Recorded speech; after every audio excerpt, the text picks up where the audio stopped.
নমস্কার, আমি অ্যাস্ট্রোমণি আরাধ্যা।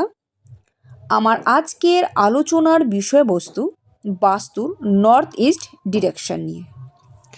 ভিডিওটি বিস্তারিত আলোচনা শুরু করার আগে আমার আজকের এই ভিডিওটি যদি আপনাদের উপকারী মনে হয় তাহলে অবশ্যই একটি লাইক করে দেবেন এবং চ্যানেলটিকে সাবস্ক্রাইব করে দেবেন। বাস্তুশাস্ত্র মতে বাস্তুর নর্থ ইস্ট অর্থাৎ উত্তর পূর্ব কোণে বেডরুম করা একদমই শুভ নয়। এক্ষেত্রে যারা বিবাহিত দম্পতি বা নবদম্পতি রয়েছেন তাদের জন্য বেডরুম করা অত্যন্ত অশুভ বলে মনে করা হয়।